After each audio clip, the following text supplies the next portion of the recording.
देखा है कि नंबर्स में एक थोड़ा सा इम्पैक्ट आता हुआ देखने मिला है।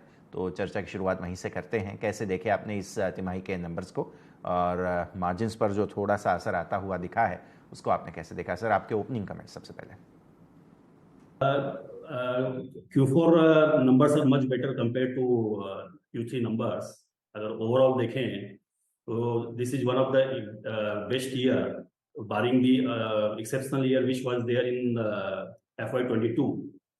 तो FY22 से हम कंपेयर नहीं कर सकते because that was exceptional year, but otherwise अगर आप देखें तो ये one of the best year है कंपनी की हिस्ट्री में. And for the entire year FY23 the turnover was highest. जी सर, ये बिल्कुल। तो अब समझना चाहेंगे कि जिस प्रकार से प्राइस वॉल्टिलिटी इस बार रही है, चाहे हम सेल्स के लिए भी बोलें या फिर ओवरऑल जिस प्रकार की सिचुएशन थी, अब क्या ये जो इन्फ्लेशनरी मूवमेंट्स थे वो थोड़े सटल होते हुए नज़र आ रहे हैं कि अभी भी ऐसे वाइल्ड स्विंग्स जो हैं वो आप एक्सपेक्ट कर रहे हैं यहाँ से आगे इस फिनेंशियल ईयर में? प्राइस लेवल पर बोलना काफी डिफिकल्ट है बिकॉज जी मेटल सर। इंडस्ट्री से भी काफी फ्लक्चुएशंस रहते हैं. बट एज फार एज जी कॉस्ट इज कंसर्न, कॉस्ट में काफी माने गिरावट आ रही है धीरे धीरे.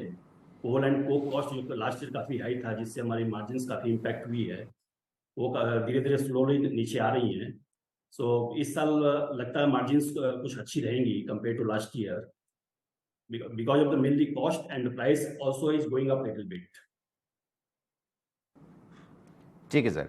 अब आते हैं जो हमने अभी तक देखा है उड़ीसा में, जो कैपेसिटी एक्सपेंशन हम कर रहे हैं उसके बारे में बताइए। किस प्रकार की सिचुएशन है यहाँ पर, ऑन ट्रैक हैं या नहीं, और कब तक में कमीशन होता हुआ हमें एक्सपेक्ट करना चाहिए इसे? टन की कैपेसिटी जो हम एक्सपेंड कर रहे हैं उड़ीसा में, लैंड ऑलरेडी अलॉट हो चुकी है उसके लिए हमें. एंड मेजर कंपोनेंट्स हमने ऑर्डर प्लेस कर दिए हैं तो ऑन ट्रैक है. एंड Q1 ऑफ FY26 में चालू हो जाना चाहिए प्रोडक्शन. ठीक है। तो टोटल और यहाँ पे कैपेसिटी एक्सपेंशन की आपकी योजना है, या अब ये यहाँ पर जो होगा उसके बाद हम फोकस करेंगे पूरा कि ज़्यादातर मार्जिन और रेवेन्यू हम बढ़ाएं? जी हमारा देखिए, हमारा मानना है कि हम इंटीग्रेटेड प्लेयर्स हैं, तो जैसे से हमें मेटल क्रोमोर की आउटपुट बढ़ेगी वैसे वैसे हम फर्दर कैपेसिटी ऐड करेंगे. इन द फर्स्ट फेज अभी जो हमारी कैपेसिटी इंक्रीज हो रही है क्रोमोर की, उसके हिसाब से हम ये 1 लाख टन का कैपेसिटी लगा रहे हैं. एंड गोइंग फॉरवर्ड जैसे से हमारे क्रोमोर आउटपुट बढ़ेंगे, जो हमारा प्लान है इन नेक्स्ट 6 to 7 ईयर्स, अभी जो हमारा 6 लाख टन है उसको हम 12 लाख टन करने की कैपेसिटी प्लान कर रहे हैं. तो जैसे से आउटपुट बढ़ेगा वैसे वैसे हम फेरो फर्नेस भी लगाएंगे. ठीक है सर। अब जिस तरह से हम देख रहे हैं बहुत सारे सिचुएशन अभी फ़िलहाल ये जो प्राइसेस वगैरह के लिए तो हमने देखे ही थे।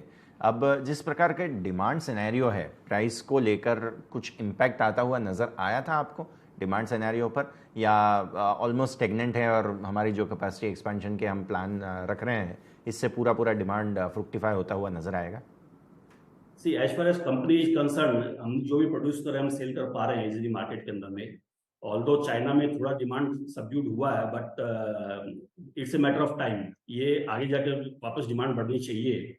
एंड खास करके साउथ अफ्रीका जो हमारे बिगेस्ट प्लेयर है इन फेरोक्रोम स्पेस, जहाँ पे काफ़ी प्रॉब्लम्स चल रही है इलेक्ट्रिसिटी की, उसके चलते कॉस्ट प्रेशर भी रहेगा. एंड फेरोक्रोम प्रोडक्शन में इम्पैक्ट होगा साउथ अफ्रीका में. तो ये इससे फेरोक्रोम प्राइस बढ़नी चाहिए आगे जाके. एंड ठीक डिमांड है। Demand as such stainless steel demand is going up and it's growing by 6%. So अगर स्टेनलेस स्टील में डिमांड है तो फेरोक्रोम की डिमांड भी रहेगी. ठीक है सर, डेफिनेटली। चाइना के बारे में आप बता रहे थे, मैं वैसे भी फारिस के बारे में पूछना चाहने ही वाला था, क्योंकि साउथ कोरिया वगैरह तो हम देख रहे हैं फिर से एक बार स्टेबल हो चुके हैं। जापान के मार्केट्स हम देख रहे हैं काफ़ी ज़्यादा बूम होते हुए नज़र आ रहे हैं। हाँ, चाइना में फिर से एक बार कोविड वगैरह की चिंताओं की वजह से अभी फ़िलहाल सिचुएशन थोड़ा सा है। इसे थोड़ा सा एलैबोरेट कीजिए।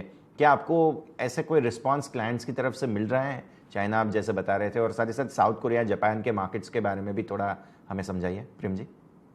साउथ अफ्रीका एंड जापान की मार्केट तो काफ़ी स्टेबल है. एंड चाइना में भी अब स्लोली स्टेबिलिटी आ रही है. कोविड की वजह जो प्रॉब्लम्स हुई थी वो लग रहा है कि सॉर्ट आउट हो रही है. And it's a matter of time, I think वहाँ पे भी डिमांड बढ़ेगी. एंड क्योंकि चाइना के अंदर में स्टेनलेस स्टील का सबसे बड़ा कंजम्पशन है, प्रोडक्शन है एंड फेरोक्रोम का कंजम्पशन है, तो लगता है कि वहाँ पर भी धीरे धीरे डिमांड बढ़ेगी। ठीक है सर। इसके अलावा जिस तरह से प्रोडक्शन हमारा अभी है फिलहाल, डिमांड के बारे में हमने बात की है, तो गाइडेंस यहाँ से आगे अगर कुछ, क्योंकि नया फिनेंशियल ईयर शुरू हो रहा है, क्या एक्सपेक्टेशन आपके रहेंगे इस बार? और इस फिनेंशियल ईयर में जिस तरह से अभी तो हमने देखा है कि मुनाफे में थोड़ा सा एक इम्पैक्ट आया है, कुछ एक लक्ष्य अगर आपने रखा हो तो इसके बारे में बताइए सर।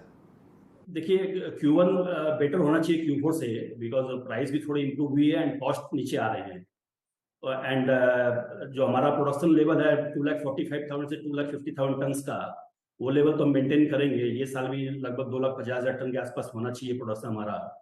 एंड ज़्यादा देखिए, माने 2 क्वार्टर से ज़्यादा प्रोडक्शन करना हमारी इंडस्ट्री में काफ़ी डिफिकल्ट है, बट फिर भी H1 काफ़ी अच्छा होना चाहिए।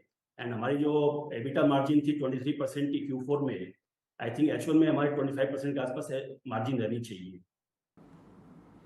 ठीक है सर। और वैसे भी दो मुद्दे जो है वो सुलझते नज़र आ रहे हैं। एक तो वन टाइम सेटलमेंट का मुद्दा जो था वो भी सुलझा है, और साथ ही साथ उत्कल सी कोल ब्लॉक को लेकर भी जो सॉल्यूशन आया है, दोनों चीज़ें काफ़ी इंटरेस्टिंग रहेंगी। हाँ, as far as FY23 concern, हमने काफ़ी कुछ बैलेंस शीट जी। क्लीन की। पुराने जो काफ़ी इश्यूज थे बड़े बड़े, वो हमने सॉल्व किए हैं।